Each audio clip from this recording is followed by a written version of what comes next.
This video is going to show you how to control the movement of knee flexion after you've regained all of your range of motion. So you could have full range of motion in your knee, but the muscles don't know how to control that motion when you're standing and doing functional positions. So this is called motor control. And the first way we're going to assess this is with a step-down test. So with the step-down test, you can use a step. If you don't have a step, you can do this just by standing on one leg and bending the leg like that. So I'm going to use the step since I have one. And you basically get 1 point for each motor control issue. And ideally, what it should look like is your toe pointing forward that you're standing on. So say you're assessing your right leg, then you want to come straight down and up again in that way. So that would be a full score. Each one of these issues is going to subtract 1 point from your score. So the best score you could get is 6. So you want to do it with your hands on your hips. If you come down and lose one hand or two, then that would be -1. The next thing is to look at if your trunk is leaning. So if you come down and your trunk leans to either the right or the left, then that would be -1. The third issue you want to look for is as you're coming down, are your hip bones staying equal? Kind of like a tabletop. If the tabletop tilts one way or the other, that would be called a hip drop, and that would be -1. So I'm going to put my hands on my hips just so you can see them. So coming down with equal hips would be like that. If it was like that, then that would be a hip drop of the left side. Okay, so that would be -1. Another one you want to look for is, you can see my foot is flat when I'm coming down, but if the foot arch lifts up and the knee comes out, then that would be -1 for an issue. So that deviation would look like compensating by lifting the arch up. We're looking at the right foot as the reference foot. So that would be -1.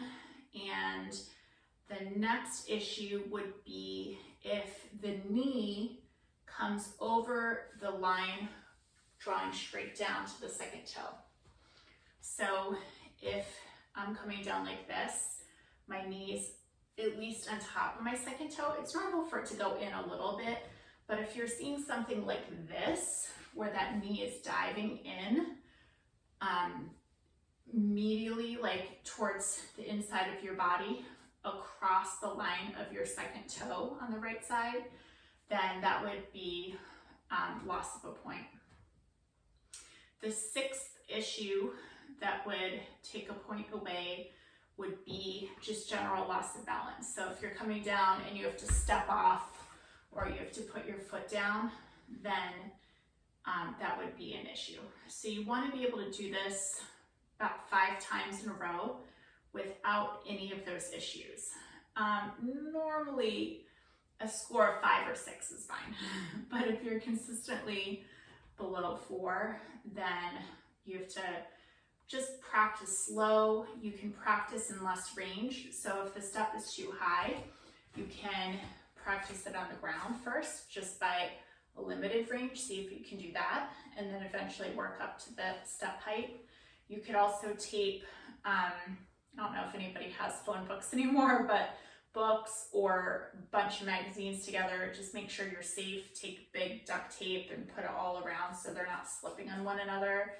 But you can make a small step that way just to practice stepping off in less range, and then work up to a big surface like this. Or if you're not using a step, you can work down to a really low squat, keeping all of those components, not having any of those issues. So that'd be the first test for motor control. And a progression is to start to jump and land. So once you can do that consistently for 4 or 5 repetitions, what we want to do is look in the mirror in front of us, or you can put your phone on, flip it so you can see yourself in your phone, and you want to jump so that you're landing equally on both feet with your knees coming down in front of your toes. So a good jump would look like this, where you're coming down, landing with your toes forward. If you're doing something like this, watch my knees relative to my feet. So maybe you're landing like this, where the feet are pointed out and the knees are coming in. We want to make sure when we're landing, we can keep those components, as well as just kind of coming down slowly and doing them. So with more force or more velocity, can we still maintain all those relationships and come up? So that is looking at motor control. Now, as we move more towards sport-specific motions, we want to test higher level activities. So we looked at landing on 2 legs at the same time. Now we're going to look at assessing the ability of one leg to jump. So for that, I put a piece of tape on the ground, and sometimes you have tile where you don't need to draw a piece of tape on the ground, but you can see the tape starts right at this line here. So what I'm going to do is I'm going to jump as far as I can with my right side. So say that was as far as I could go. Okay, I'm going to put a little pen or line to mark where that was. And I can also count the number of planks of wood. So that would be 1, 2, 3, 4 planks of wood to where I jumped. And then I'm going to do that on the other side. So test this side, and maybe on this, I only jump 2 planks of wood. So that's 50% of what my right leg can do. And I have to work that up to being able to do 100% of what my right leg could do, which is 4 planks jumping forward.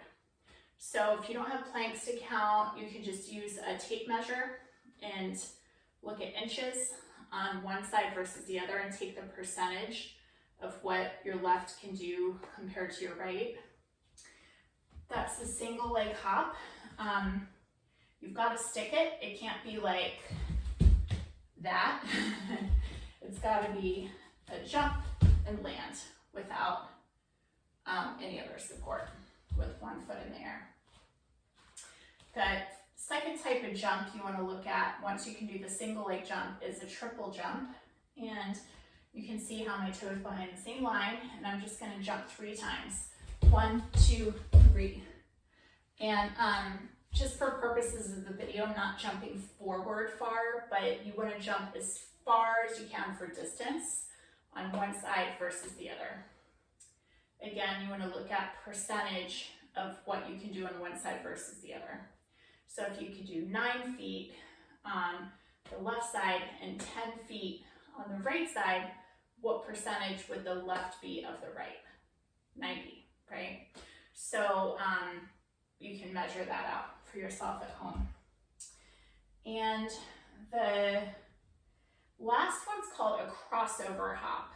And for this one, you're going to be standing with your foot on one side of the tape.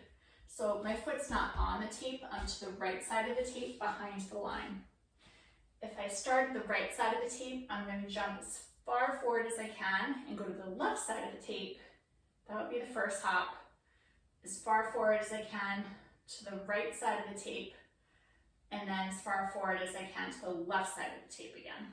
So you're going for distance, but you're crossing over the tape line each time.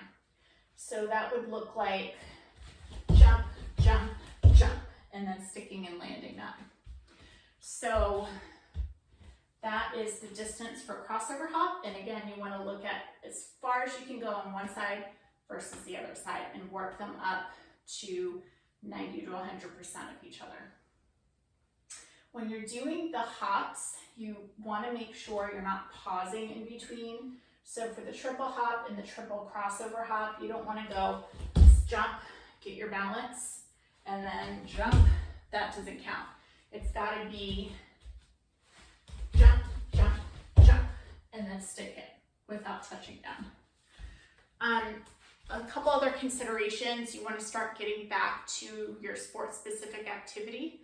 Typically, the guidelines for this are 90% of strength of your unaffected side or more, and 90% of your hop tests on compared to your affected side.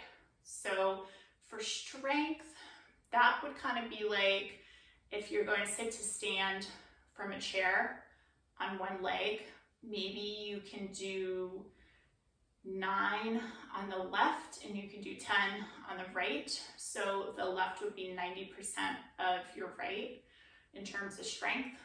If you have access to a gym, you can assess this at a gym by moving the pin on the weight machine of the leg press.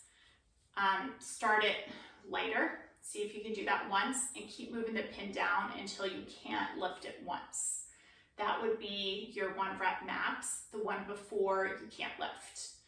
And you want your 1 rep max to be 90% of what it is on your unaffected leg. So that's another way of measuring strength. So again, with a single leg press, you would only do the right, which let's just say your right was your unaffected side. And then if your left is your affected side, you would find your 1 rep max for the right single leg press. Even though it's a double leg press, you just use your right leg. And then you do it again just for your left leg and move the pin down and see what those are for each other. You could do the same thing with the knee extension machine. That's the one where you're coming out and straightening your leg and sitting. So if you can do it with one leg at maybe 50 pounds, then you want to be at least 45 pounds on the unaffected side so that you're working up to 90% or more strength on one side or the other versus the other. So that's return to sport criteria. And another thing to think about is you don't want to just go full force into sport. You want to ease yourself into it. So an example of that could be if you're snowboarding, do the green slopes for a short period of time and leave it at that. And then the next time you go, do it a longer period of time, or maybe do reds or whatever, or blues. Work yourself up to the level that you were at before gradually. If it's running, run a short distance, then longer distances, go slower, work up to faster. You get the idea, but you want to slowly get back into sport after meeting all these criteria.